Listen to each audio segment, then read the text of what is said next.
Today I'm going to be talking about how we can support struggling readers, and the feature that I'm going to spend the most time on is the nature of the text that we give students when they are struggling or at the beginning stages of reading. And I'm going to say that texts matter a great deal for struggling readers. So if we want to have striving readers thrive, we've got to think about the diet that we're giving them. And so I'm actually suggesting that there's something called a text diet.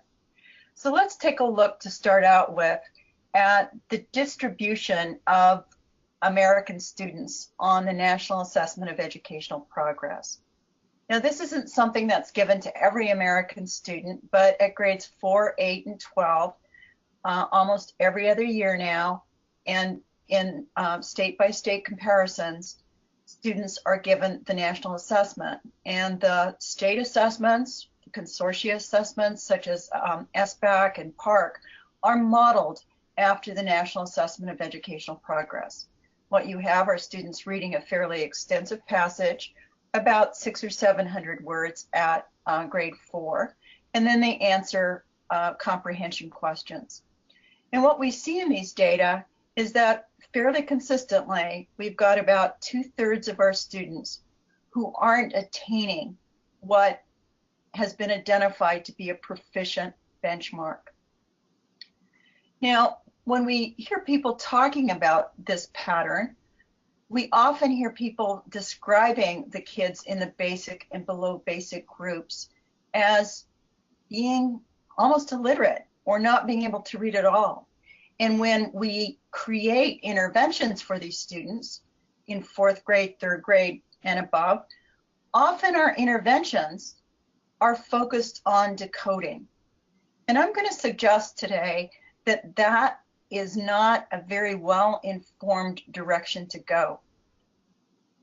These are data from DIBELS. Now, I'm not advocating the use of DIBELS, but one of the things that the DIBELS researchers do is they make their data available for anyone to take a look at. And I think this is really important information to look at, because lots of times our interventions are around having kids read orally, and as I said, a lot with decodable text or sometimes with level text. But what the DIBELS data tell us, and these are kids at the lowest 50%, so it's very close to what we were seeing with the below basic and basic kids. So the bright yellow are kids at the 50th percentile, the khaki color is the 25th, and then the 10th percentile is the greenish brown color. What you're seeing here is that in the 1-minute reads on DIBELS, what we see is that by the end of 3rd grade, the kids at the 50th percentile are almost at 100% accuracy. And even the kids at the 10th percentile are above the 90% mark that reading clinicians and experts have typically said students need to be at.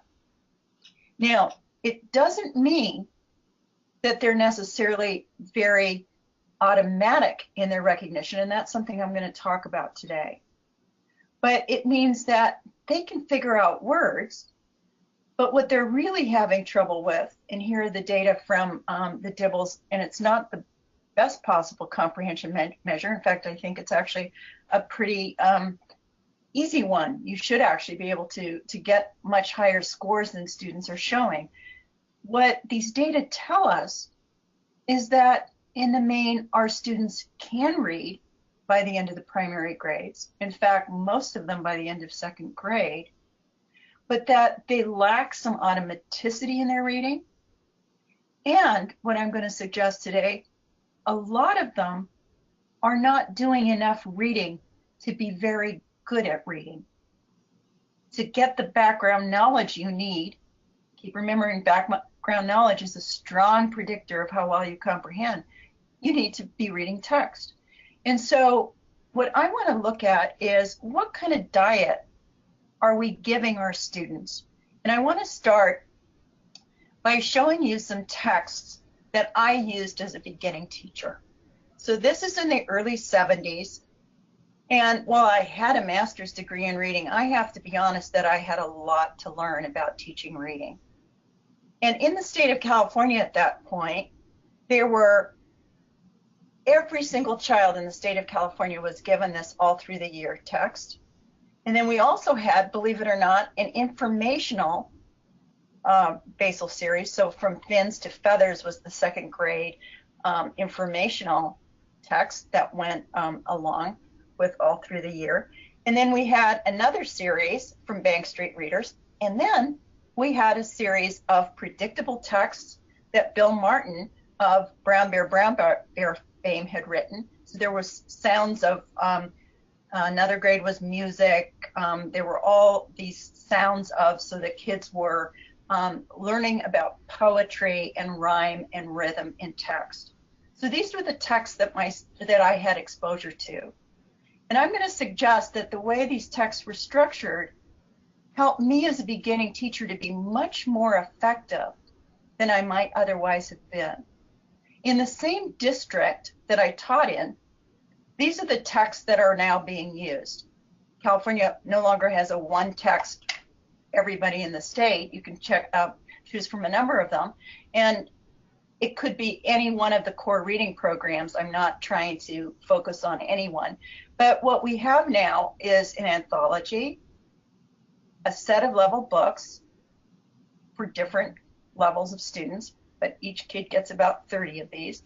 And then a reading writing workshop text where there are also some magazine-like selections in it. So let's take a look at how things have changed. And I think this might help you better understand why some of our kids are not thriving to the level that they need to be. So in 1971, I had available to me as a teacher almost twice as many words for the kids to read as the kids in 2017. Okay? And I'm going to suggest that how much you read makes a big difference to how proficient you become as a reader. And I'm just not meaning counting words. You know, I met a kid once who was participated in one of the accelerated reader programs where he told me with great animation that he had read 1 million words. And I says, that's fabulous. What did you learn with those 1 million words? And he looked at me aghast. He hadn't ever thought about what he was learning. He was just trying to get to the words. But I am suggesting that knowing that our kids need to read a lot is an important thing. Another part of the story in 2017 and 1971 is the number of words that kids probably haven't encountered before in text. Now, we know that at certain levels, so if you are in complex text in grade 5 or 6, you're probably getting about the number of rare words that you see here, 6 or 7 rare words for every 100 you read. That means in a 1,000-word text, you're seeing about 60 or 70 words that you haven't encountered before. In 1971, again, it was about half that number. So in fact, my kids were seeing more words and there were fewer rare words. Now, we don't want, and I'm not suggesting we return to 1970s text. Some of them were pretty tedious, but I'm suggesting that the number of rare words is one reason a lot of our kids aren't as automatic as they should be. So if you're encountering 7 rare words for every 100 you read, you're not developing the automaticity you need to. And as importantly, what this is telling us that for every 100 words, little over one of those words currently only appears a single time in the entire program. So remember, in the text that I had access to, and I've analyzed all the texts in all of these programs, I have a text analyzer that lets me run text through automatically. But what you're seeing here is that there are a lot more single appearing words that our kids are seeing. That means that if you don't have more than one chance to try it out, you haven't really gotten practice. You aren't developing automaticity. So in response to this data, what I've done is developed, and I worked on this for about a 10-year period. I took the research findings and I developed 6 levels of text. And these texts are very carefully crafted. Okay, so here you see one set of texts. There are always 5 sections to them. It's around a common topic. But these texts have been carefully crafted according to the vocabulary, according to knowledge, and according to reading rate. I just want to pause here and say that one of my colleagues who's organizing has their mic on, and if you could turn that off for right now, that would be really helpful, because we're hearing kind of a background sound. So thanks for doing that. Okay, so I want to get into each of these characteristics of how these texts were crafted. So they're not just any text. They aren't texts that were written to hit a particular lexile or a particular level in a guided reading series.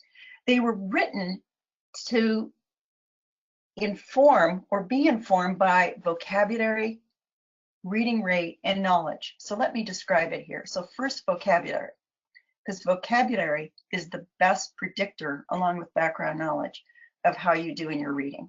Vocabulary matters a great deal. So what I've studied is the distribution of words in written English. The digital age has made the demands for literacy higher, but it's also given access for people like me who study the lexicon or the language, the English language in students' text. I've been able to analyze, I have a database of about 10,000 books, students' books, that students have used in schools. And what I've established is that there's a set of about 2,500 complex word families. And by complex, I mean the whole family of words. So when you see that number 2,500, that doesn't mean just 2,500 words. There are about 10,000 words, because each of those families has a handful of words. Some families, like the, don't have any morphological members, but other families like act, action, activity, and so on have many members. And then what you see is another group of words, about 10% of the text. As I was showing you when I was teaching, it was about 3.5%. Now it's about 7% at grade 1. But the other 10% of the words in text are made up of an enormous number of word families. English has more words than most languages because English is actually founded on German, Anglo-Saxon words, followed by French words when the Normans came to England. And then we also have academic, technical words that come from Greek. Okay, so what my thinking was when I looked at these data is, are we confident that our students have had the opportunity to get really automatic, very strong with these 2,500 complex word families? And I want to really underscore that these word families go far beyond the Dolch words. The Dolch words only comprises about 1% of this group. So we've got words like assume and the whole family of words around that. For example, with a word like imagine, we have imagination, imaginative, unimaginative.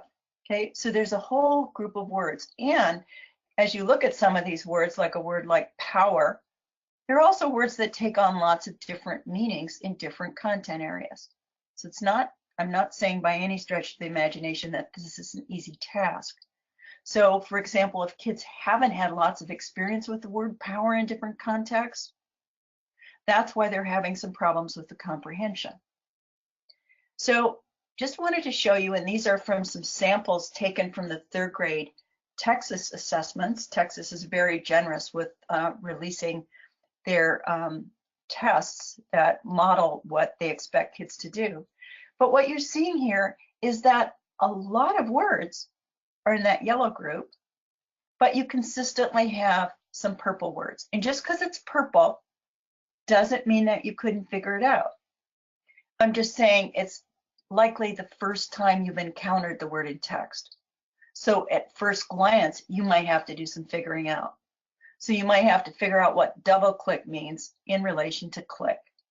Okay, this text has a lot of names, and that's one of the things in the purple group we have to get kids ready for. This text also has a compound word, school children. Have we given kids opportunities to get really good at compound words? Because that's a very important part of written English. But are you noticing that in each of these texts, the hard words or the rare words are different ones? And that's where I get those figures of, for example, 7 out of 10, out of 100 rare words. Those are words that typically are pretty rare and aren't repeated over the course of a program. To validate that, in fact, these 2,500 words are important, I had the Common Core exemplars scanned. So remember in Appendix B, the Common Core writers gave us some texts that they thought were appropriate ones for different grade levels. There are 200 of those texts. Well, actually, there are 204 at kindergarten. There are 4 texts without any words. That wasn't possible to analyze. But when I analyzed these words against the 2,500, what you're seeing here is that right up through college and career ready, these 2,500 morphological families make a very big difference. And you see there with grades 2 and 3 that we're seeing about 7 words per 100 that don't fall inside the 2,500. So what I reasoned was for giving kids who've been exposed to text with so many different words, and often their teachers have read the text to them, or other kids have read the text, or there's been an audio. What I reason is, could we write some text? First of all, I spent a couple of years looking to see if anybody had done that. And because I had never planned to be a writer of children's texts. And now I've written several thousand, and something that I very much enjoy. But I wanted to develop some text that went up a staircase of vocabulary complexity so that we would get all of those words that get you the 2,500 complex word families. And what I reasoned is, if words didn't fall into these levels, so if you look at level A text of QuickReads, that means that 98% of the words are going to be words in the 300 most frequent words, or words with short and long vowels. Those are words that kids should be able to figure out, and we want to give them some practice with that. But I gave you that number 98, so that number 98 is quite different than the proportions here. I figured I wanted to give kids lots of opportunity with these critical groups of words. And then when there are rare words, and you have to have some interesting rare words on a topic, for example, like prairie dogs, because the word prairie isn't in the 2,500 morphological families.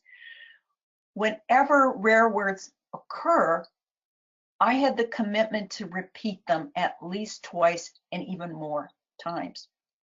So if you've made the effort to figure out the rare word, you actually get some opportunity to practice it again. So what this tells you is level A is the 300, level B is the, let's check here, 600. Then we have level C and D with 1,000, but with more complex grapheme phoneme patterns. Then we've got 2,500 words in level E, and then in level F, we've got the 6,000 most frequent words, which are the 2,500 morphological families. Okay, so if we were in a workshop where I was looking at you face to face, I'd give you a chance for asking questions.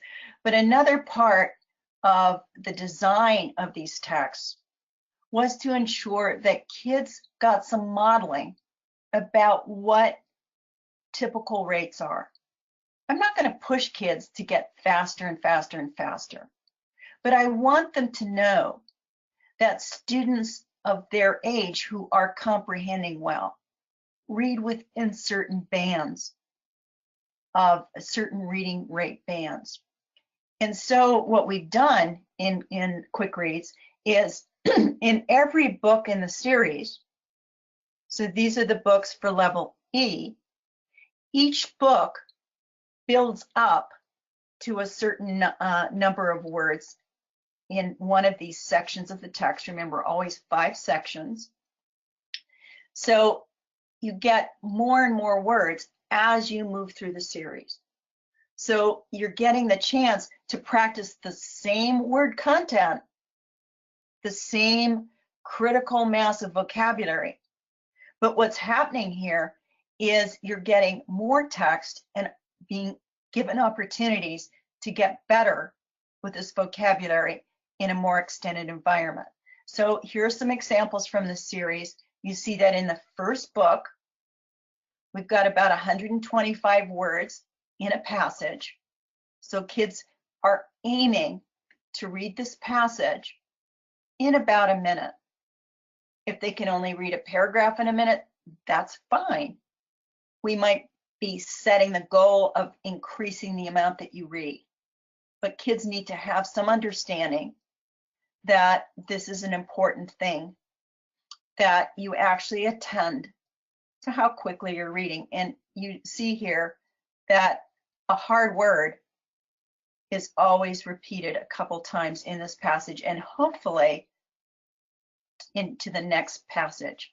Invertebrate, by the way, has been already handled in the passage that came before this one. In the second book in this series, we've now gotten to about 135 words on a page. So you're aiming now to increase your reading somewhat. But again, if it's only the first 2 paragraphs you can read in that time, that's fine. We're concerned that you're comprehending. But we also want you to see the possibility of actually starting to move your eyes a little bit more effectively, efficiently across the page. And finally, we get to about 145 words on a page at this particular level. Okay, so the second aspect of the design of the text, remember, I'm still just talking about the text. I'm saying that especially when we've got lots of tutors coming in, when we've got lots of teachers who might not have a great deal of experience with striving readers, the text diet makes an incredibly big difference. Now, the third element of these texts, and I was adamant about that, and I have to say, Pearson company has been very generous with accepting the work of a researcher and actually not changing the model. I was adamant that the kids who often depend on schools to become highly literate don't bring some of the school topics as background knowledge when they come to school. So what I did for the program is I studied very closely national and key states, their standards documents, and I chose topics that would support the work that you might be doing in other content areas. But I also chose topics that I knew were critical in children's literature. So there's a lot about weather in children's literature. There's a lot about trees and rocks and magnets and so on.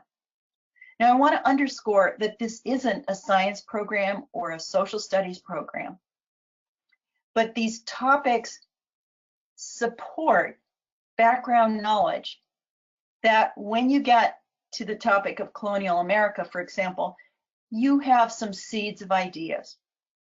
And when you read a story about colonial America, you also have some seeds of ideas. So we're helping kids, we're helping them with the vocabulary, we're helping them with rate, and we're also helping them with knowledge. You know, the only reason we read is to learn things. We read stories to learn about the human condition, and we read informational texts to find out about the social and physical world. And I want to point out that none of these texts, often when you look at texts for struggling readers, somebody has decided that they have to be cute or silly or really bizarre, you know, like how to make a car out of chia, you know, plant chia in it or something like that. It has to be something bizarre to get their interest. And what I'm suggesting here is that I was intent on writing passages that weren't like the texts that I've been using in 1971, but texts that gave kids actual information about the kinds of games kids played, for example, in colonial America. There's so much that's available right now in terms of knowledge because of our great 24/7 library called the internet. And I really wanted to whet kids' appetites.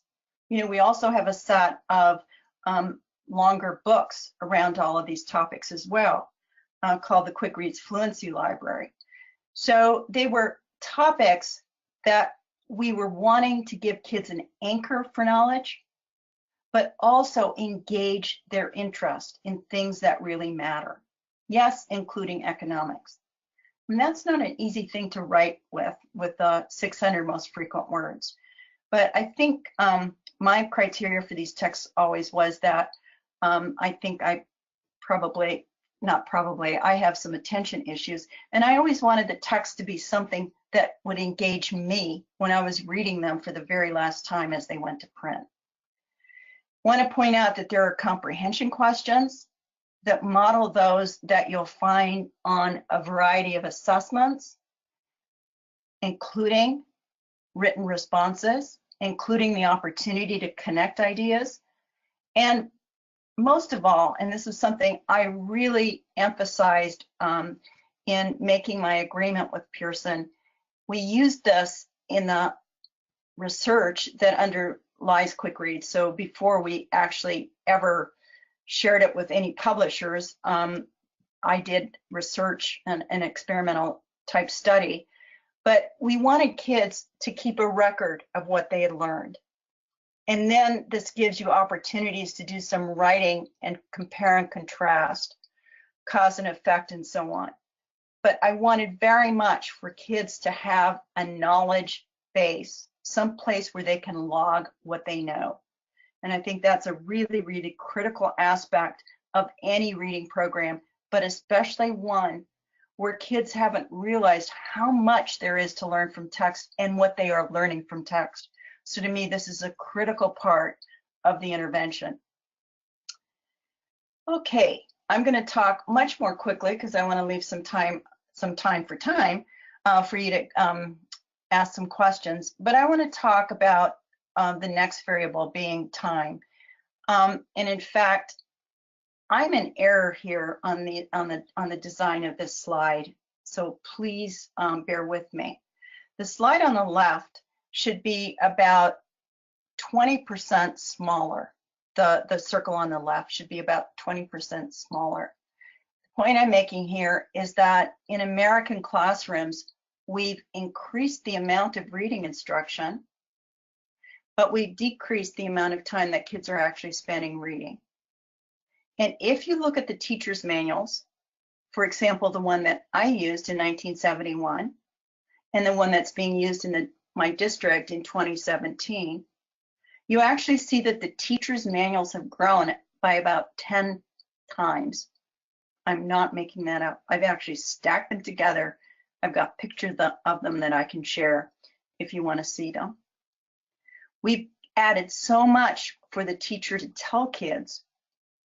And it's not that there aren't some things that are important to share with kids. For example, how many rare words you can expect to find in text, the fact that all the vocabulary words you'll never be taught, that you have to take a generative stance and figure out words. But the point is, we've attended less to the amount that kids are reading. And one of the interesting patterns, and this has been documented in the Swanson study in classrooms from grade 7 to grade 12. My colleagues and I also found this pattern with third grade classrooms. But what Swanson and her colleagues found was that in English language arts and social studies classrooms, out of a ELA or social studies period, there was a fair amount, there was a nice chunk of reading going on. There was no complaint with that. However, when they looked at the kind of reading, it turned out that of the approximately 8 minutes of reading, about 20% of that was actually students taking responsibility for the text themselves, reading silently. Students were doing a lot of listening to somebody else reading, or they were being told to follow along to somebody reading orally. In some classes, they were doing something called popcorn reading, where, you know, different kids would be called on to read. And I want to tell you that if you want to support reading disabilities, one of the things that you'd ask kids to do is to follow along with other readers who aren't reading particularly well. Not model readers, but readers who aren't reading particularly well. What I'm suggesting here is that there seems to be some evidence. We could use a lot more research on this, but there seems to be some evidence that as teachers and kids' perceptions that the texts have gotten harder, we've actually seen less time students doing their own reading. And if you want to become a good reader, you've got to increase the amount of time you're engaged in what I call responsible reading. Now, I'm not talking here about just time spent in independent reading. That's another topic. Independent reading in classrooms is critical. I'm talking here about time devoted to instruction where I'm helping kids. I'm focused on kids increasing their capacity as readers. I've got material that the state or district has supplied me to help increase capacity.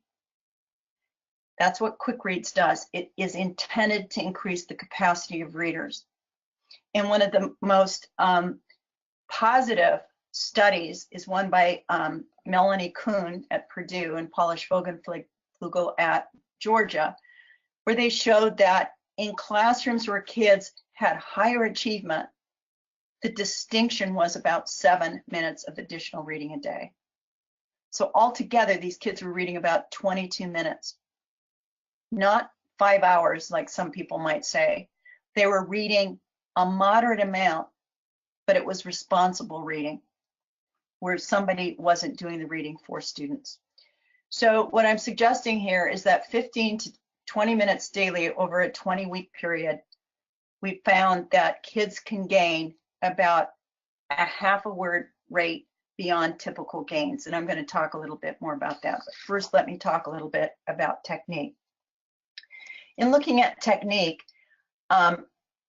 this was the first, second, third read was the procedure that I used in the research that I did that underlay QuickReads initially. And I do want to note that this presentation is going to be available at Text Project, my website. I'll give you the URL at the end. But the instructional routine actually starts with silent reading. Yes, there is modeled reading where the teacher or an audio is modeling for the kids, but the procedure starts with kids taking responsibility for the text and doing the heavy lifting on their own, attending to the words that they need to figure out in a text. Now, if they've had some problems with that, that can come out in the modeled reading, and they can be get some additional information on words that they might have struggled with. And then finally, we do a timed reading. In the initial wave of work, we were doing that through oral reading. Now what, or actually we were having kids silently read on their own. Now what we're actually promoting is maybe pairs of kids reading to each other and doing timing in that method. If it's silent reading, we might not be able to get quite as much of a handle on it. Furthermore, we'd also expect that kids would be reading faster. So we've actually done some modification of that. So the silent reading part, think about what you already know about this topic. We're going to read it to get the gist of it. And after every single round of reading, there's a comprehension discussion, and or we do one of the comprehension activities that you saw when I was presenting the information in the last set of material. We do some following along, and remember, this isn't a poor reader reading, it's a teacher reading very at the rate that you should be reading at that level. And then finally, we have kids do a time reading, and as I was saying, we've seen in lots of classrooms teachers using kids reading to each other as pairs and doing the timed reading in that way. There are opportunities, and I think this is incredibly important for kids to see what they're learning. So there are record forms that are part of the program where kids can keep a record of what they have learned, what else they want to learn, what words they learn, and also doing some check in terms of their reading rate. I'm not suggesting, if you remember my 3 circles, right? Reading rate is only one part of it. So this recording of what it is that I've learned, what the words are that I've learned, that's a really critical part of this model. I want to point out that the ESSA, in looking at evidence-based interventions, gives 4 levels of endorsement, and the strongest is an experimental study. And in fact, QuickReads has attained that criterion. So according to ESSA, it has strong evidence, and I want to underscore, this isn't the studies that I've done. These studies were done by an external team of people. And I might mention that it's published in Journal of Research on Educational Effectiveness, which means that the study went through very rigorous archival or the kind of review that you get in an archival journal. And that journal is one of the top, possibly 3 to 5 journals in educational psychology. It's a very fine journal, like Journal of Ed Psych or Reading Research Quarterly. So just wanted to point out that if we go at typical rates, and this is what the research that I was describing earlier indicates, if we go at typical rates, we see that if the red X is the place where we want kids to be at the end of grade 4, that the kids who are in the 50th and 25th percentile aren't even getting there through the 5th grade. But what we're seeing is, if you're gaining very steadily, I'm going to give you my website, my URL for a new project that I'm involved in, which is about making small changes. The attention here is on consistent and steady development. And what I really want to underscore here is that this learning doesn't happen on a one occasion or a handful of occasions. Students and teachers need to work consistently with these texts. And they have to keep in mind that it's kids' eyes on the text, making meaning of the text, that really, really matters. I want to also give you some insight into some extras that we have at Text Project. If you want to try out the model that underlies the QuickReads, I've developed some texts that are open access, which means they're free. We do have assessments that are part of the QuickReads materials, also vocabulary acquisition activities, but this isn't part of the Pearson product, but for free use at at Text Project, there are sets of pictures for the key vocabulary words for each of the topics of QuickReads. So these are the key words for how animals talk at level B, and you can access these pictures that, often a picture, especially for English language learners or for kids whose experiences may not have been very broad, pictures can be very powerful in supporting their learning and memory of words. Keep remembering, a concrete imageable validation of a word. Helps you remember a word much, much better. Okay, I also want to point out that there are additional text with the same underlying vocabulary model as QuickReads. So if you want to try this out, there's something called FYI for Kids. There are about 100 texts there. There's something called Talking Points for Kids, Summer Reads, and you know, I'm remiss in not having added a new product that we've just released called Stories of Words. So we've got now 14 books. We released one yesterday on etymology. Where do words come from? One of my favorites is the different languages where words have been added to English in addition to the Anglo-Saxon base and the French and the Greek. We also have words that come from Spanish and Arabic and Chinese and a lot of Native American words as well. So that is a fourth product that will help you with the vocabulary content. That is the same model. Remember the emphasizing those 2,500 words and 2,500 morphological families. And FYI for Kids actually moves progressively through those vocabulary stair steps in exact same way as QuickReads. So here's Text Project. Everything at this website is open access.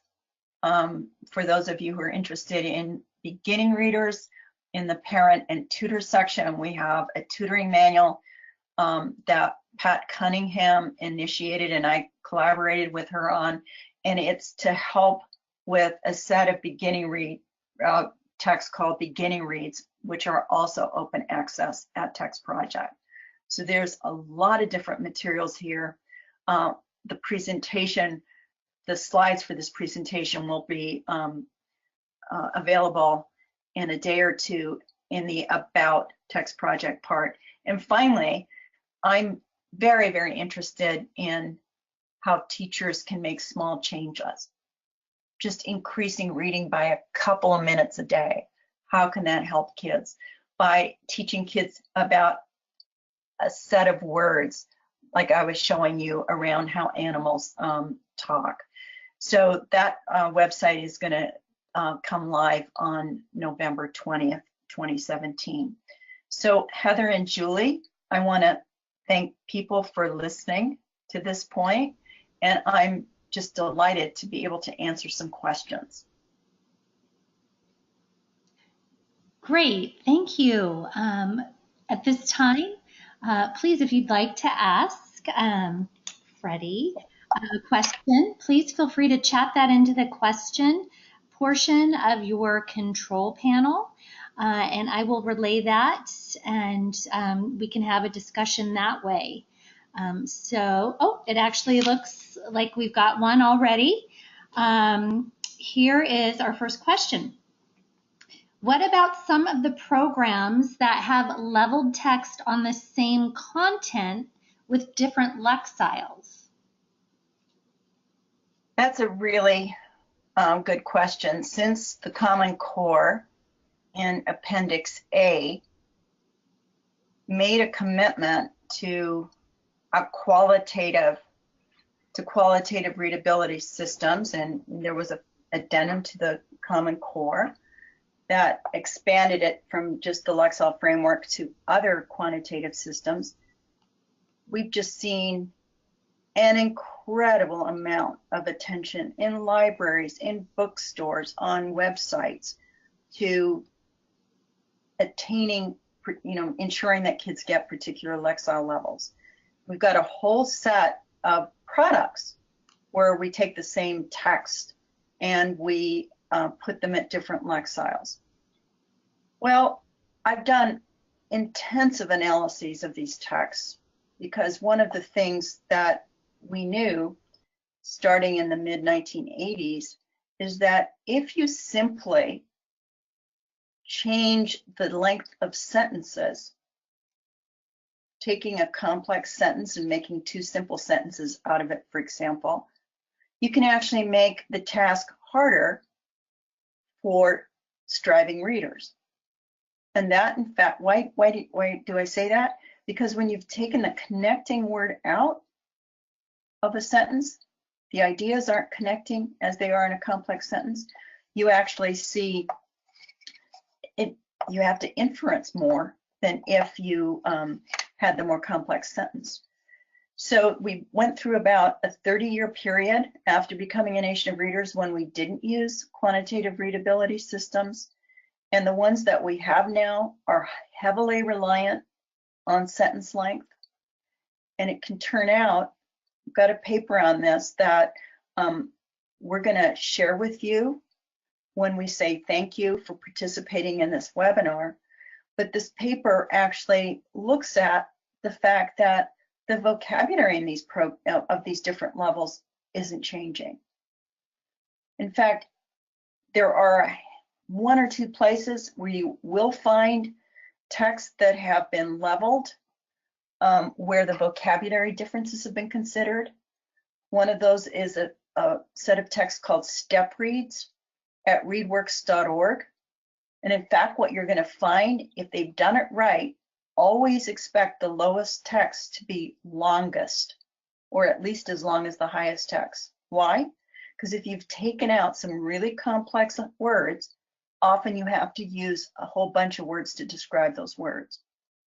So it's not that it isn't possible to write some texts that are on the same topic, that with some being more accessible. It's a very, very hard thing to do, and it's very labor intensive. And what we're seeing now is some companies providing texts saying we just did them at all levels, but they're actually using some automated algorithms. So you're actually just seeing it basically be a product of sentence length and not a great, and also the lowest text often are the shortest. And that always really shocks me. Are we saying that the most challenged readers should read much less than more proficient readers? That's the way to get good at it? I don't think that's possible. I mean, if that's the case, then you know, I'm planning on going to the Tokyo Olympics. You know, if I don't have to practice something and I can just go and do it, I can get good at it. You know, to get it, you know, I don't know yet what I'll go as, but I'm just saying to get good at something, you have to do it a lot. And reading is one of those proficiencies. There's a lot that goes into reading, a lot of background knowledge that you acquire through reading that makes you a better reader. So I would look very, very skeptically and very carefully at anybody who's telling you that we've got a set of level texts that can be used with different readers. You know, what you want to check for is it based on sentence length? Is it just based on shortening the text for the lowest readers? And as I said, there's some places like the step reads at ReadWorks, and they actually only found that in their testing of it, they actually only needed 2 very distinct levels. I've been working on some products with Pearson that aren't out yet that similarly, I mean, we have to work really hard at ensuring that we've kept the text at the same level conceptually, so that the kids who are challenged are getting the key ideas. So Julie, I hope that gets at the question that this person had. Yeah, wonderful. We do have another one. How do you evaluate text to ensure that you are effectively meeting the needs of your struggling readers? You know, if I've invested in an intervention, I should be able to see increases in the areas that I was talking about today. I should be able to see an increase in vocabulary. So the thing is, are these texts supporting kids on automaticity with the core vocabulary? And are they also, as I showed with QuickReads, are they also growing kids' capacity with new topics? And if you are giving kids opportunities to increase automaticity, you should be seeing kids have a fairly stable reading rate. And it's not just having a stable reading rate. What I want to ensure is that kids read in a sustained fashion. So in fact, I want to know, and that's why we've got the 5 chunks of text. You know, kids can start reading longer, more and more chunks. So if I were doing an after-school program, I might have kids do 2 chunks and then 3 chunks in one session. Okay, so I'm trying to increase the amount that kids can sustain themselves as readers. One of the biggest challenges we're seeing with American kids right now is something called stamina reading. And all of the assessments we're giving kids, no matter what state you're in, this is part of the ESSA requirements, is that the assessments are with fairly extended text. I don't mean by that like, you know, a 40,000 word book, but I'm meaning at 3rd grade with 500 to 600 to 700 words in one passage. So one of the things that you want to be ensuring as you're looking at programs is there an opportunity here for kids to get better at what they're not good at? And what I showed you initially is they're not good at comprehending. That's why they're below basic and at basic. And why aren't they good at comprehending? Some of them just don't have stamina. We know that if we chunk up the text, some of them will do fine if it's only 250 words, and then they might start dropping off. Well, that doesn't work if the text is 500 or 600 words. So QuickReads is actually helping kids to develop stamina at the same time as they're developing vocabulary.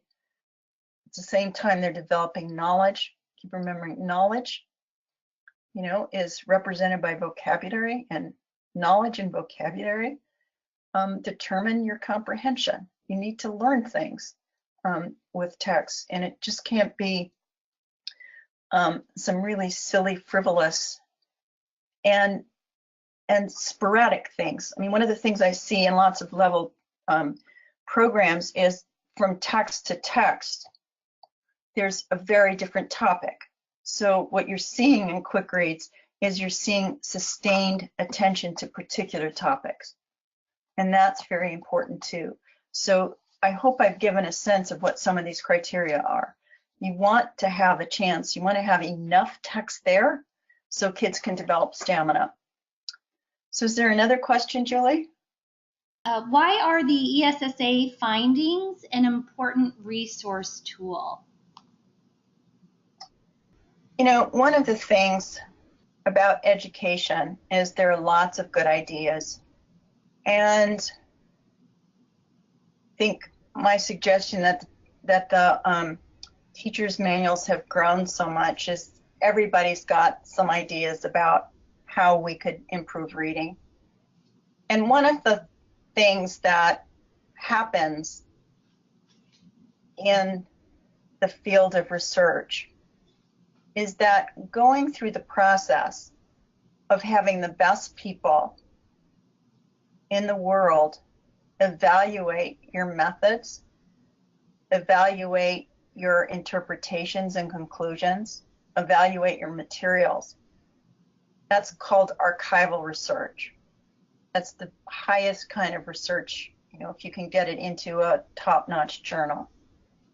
And many folks have good ideas. They put something out there, some people use it, people get enthused, but it hasn't been vetted.